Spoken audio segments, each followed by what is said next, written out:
Salutare familie! Astăzi facem un video în care vi-l arătăm pe Drupi în viață, dar vă și înștiințăm cu mare durere că a murit. Da, pentru că a avut o durere la rinichi.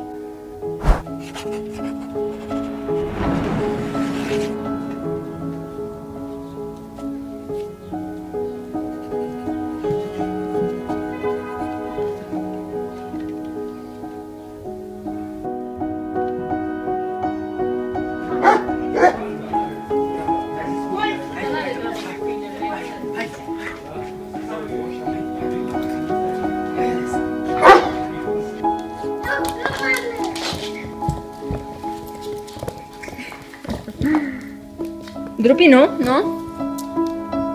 Drupi?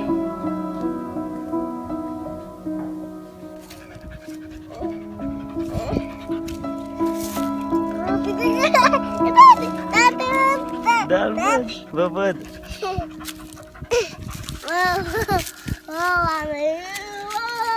Uite ce fain e! Uite!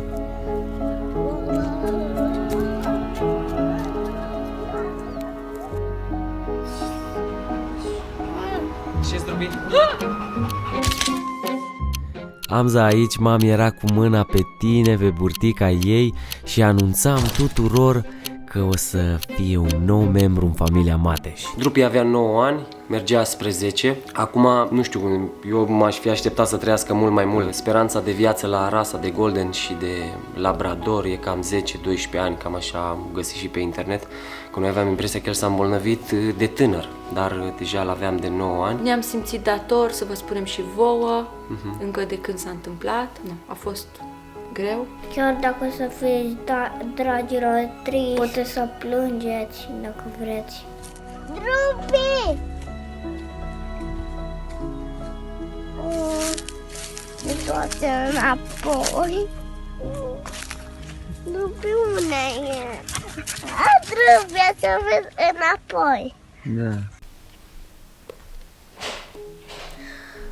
Drupi a murit și sunt foarte tristă. Am zis, nu mai vreau să sufere. Vreau doar să fie în cer.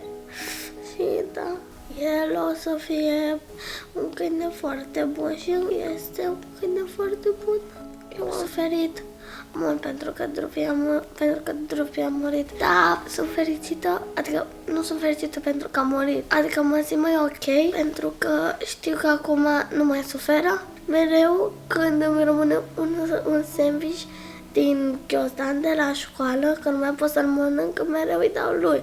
Dar acum nu mi-am luat ce să-i dau și nu vreau să-l arunc. Și acum am venit de la școală și am avut un sandwich și am zis, îi dau lui Drupi. Da, ce să vezi că nu-i Drupi.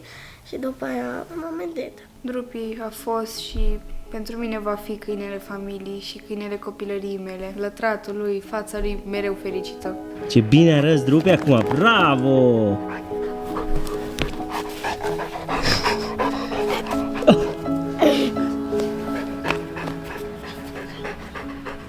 Acum când mă gândesc cât de bun a fost el ca câine, niciodată n-am mușcat și eram chiar în copii enervanți, săream pe el și... Iau, cine latră, cine a auzit că i-au venit stăpânii acasă. Ce dor mi-a fost de tine, Drupi. Ce faci, mă? Ce faci, mă? Am avut mâncare, bă. Mamă, disperatule. Hai de mine.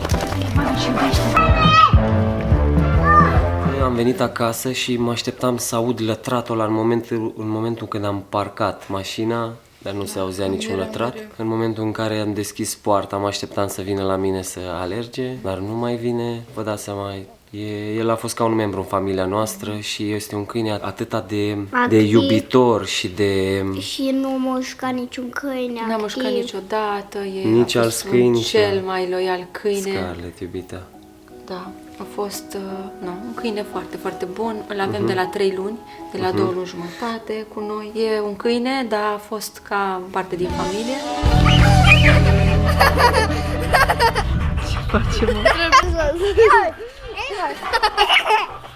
Îl spălăm pe Drupi. Bravo! Pe Drupi!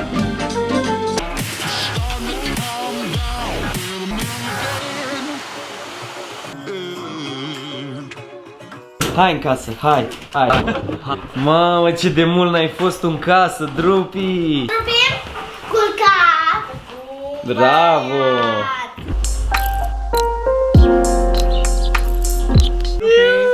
Aoleu! Aoleu! Aoleu, Hamza! O să fie foarte dor de Drupi. Eu am plus foarte puțin înainte și Drupi era cel mai bun câine al nostru. Îți plăcea să te joci cu el? Da, să mă joc cu el, să-l iubesc mult. Se întâmplă să moară căței, oamenii, că sunt bolnavi. Când în ziua în care m-a murit, eu trebuia să merg în Cluj și să merg pentru o conferință, nu contează, și așteptam ziua aia de foarte mult timp, eram foarte fericită. Apoi vine mama cu fața așa căzută, i-am zis ce se întâmplă și a face eu nu pot să țig, spune, întreabă-l pe tata dacă zice el, dacă nu. Îl întreb pe tata și îmi spune vestea.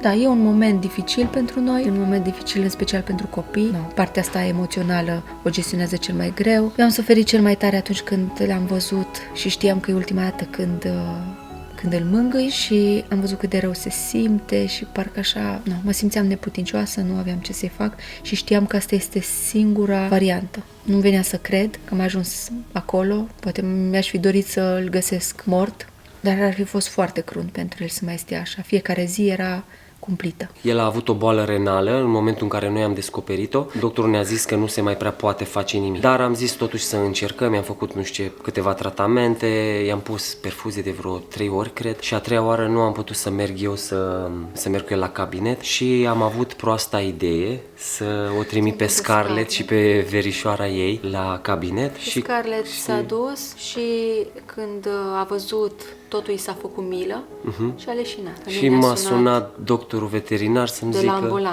că a venit ambulanța și că a leșinat de 2 ori la cabinet. Wow, m-am speriat foarte tare, am lăsat tot ce am fugit de urgență. Deci nu vă lăsați copiii singuri în situații din astea. Am greșit. A fost o greșeală foarte, foarte mare din partea mea. Aproape veterinar. Da.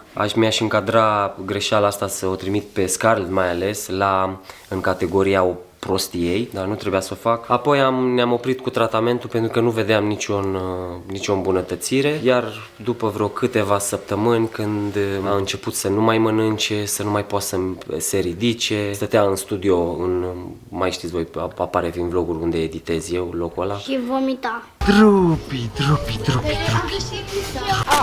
Au. Hai, Drupi, mergi. Hai, încă o dată, mai încearcă o dată. Ursule, mă. Hai, încearcă. Muști. Încearcă, hai.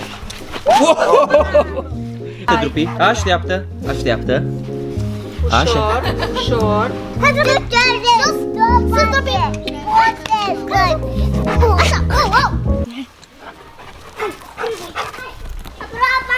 am făcut traseu de uită. Vrea să se joace cu iepurașii.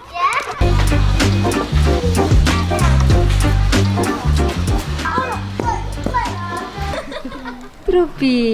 Acum toți copiii... Vrei să mergi afară, mă? Dacă era vară, era fain să facem baie aici. Îi făceam baie dacă era vară, dar cum să facem baie acum? Hai,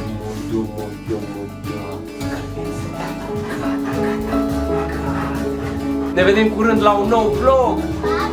Pa, pa! Aveam varianta asta, să-l duc să fie eutanasiat, dar mă gândeam când să-l duc, știi? Vedeam că el e tot mai rău și din familie și din prieteni ziceau, băi, poate n-ar fi o idee mai bună să te duci să fie eutanasiat, dar el continua să vină la mine când mă vedea, mai mânca, așa, nu știu, odată la 2 zile mai auzeam un lătrat, un bău! Și nu puteam să-l duc să fie eutanasiat, bineînțeles. Mă simțeam că trăiește, că e viu, că e, știi? Până în ziua când deja nu mai mâncase de vreo 3 zile, încercam să-l ridic un pic să meargă, că stătea numai încolăcit și cu privirea o avea foarte, foarte pierdută. Și atunci ne-am decis că ar fi mai bine să-i alinăm suferința. Asta a fost scopul. Dar tu îți dădeai seama că el suferă? Da, sufera, avea ochii pierduți. Nu mai avea privirea aia ca mai de mult. Da, zâmbet, că înainte avea așa. Avea un zâmbet, a? Și acum a murit. O să se transforme în pământ, Drupi. peste câteva zile. Corpul lui o să se dezvolte, O să se descompună. o să se descompună scarlet. În pământ și după aia crește în cățelă o floare. Da. Da, după aia o să crească o floare. Deci prima chestie pe care am observat-o în neregulă a fost prin vară, că a început să piardă din greutate. Noi am crezut că e din cauza mâncării, că nu-i mai place mâncarea, i-am schimbat mâncarea odată, am văzut că mânca, dar nu prea mânca, apoi am schimbat altă mâncare, am văzut că mânca, nu prea mânca.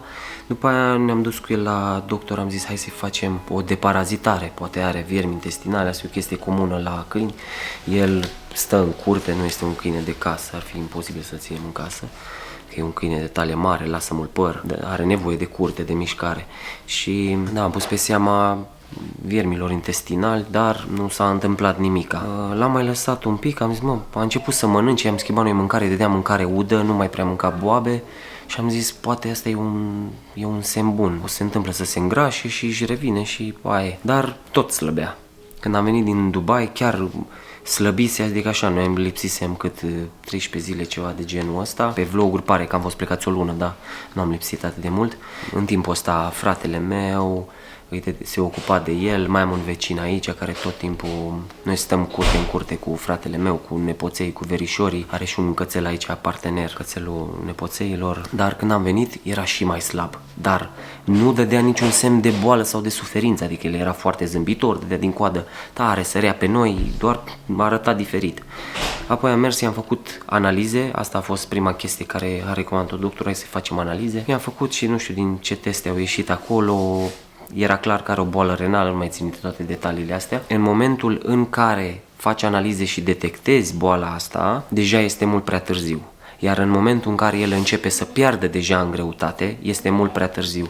De singura variantă prin care să zicem am fi putut să ținem boala în control sau să o detectăm din timp, ar fi fost să-i facem analize regulate, cum fac bătrânii, de exemplu. Dar, uite, noi în familia noastră nu facem analize din alea o dată pe an, să ne testăm la sânge și totul. Nici bunica nu face, care e în vârstă. Apoi să facem la câine. Și era prea târziu. Acum, doctorul zicea și el, măi, cam asta e timpul, cam atât trăiește un golden, un retriever. Cred că ar fi putut să trăiască mai mult, parcă nu începuse să se ruginească, știi?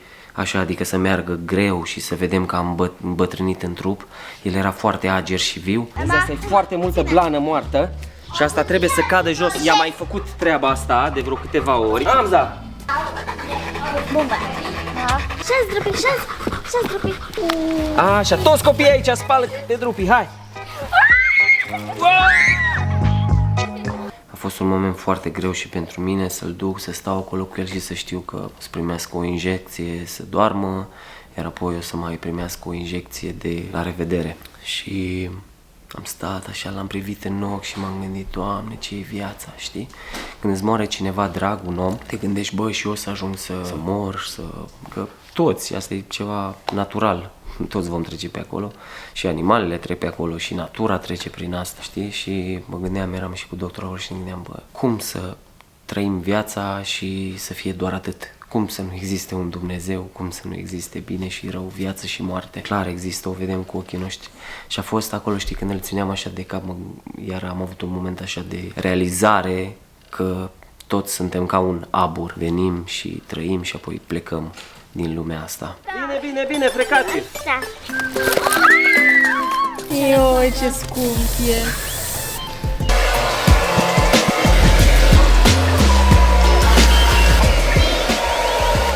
Încă de pe acum vă mulțumim pentru toți cei care ne-ați lăsat mesaje pe Instagram. Apropo de asta, noi am anunțat din timp când s-a întâmplat pe Instagram, cei care ne urmăriți acolo, sunteți mai la zi, să zic, cu ce se întâmplă în viața noastră. Aici pe YouTube unele videouri sunt mai cu delay, cum e și ăsta, adică asta s-a întâmplat acum câteva zile. Dragilor, deci, asta cam a fost faza, să fim supărați. Pa, pa! Cine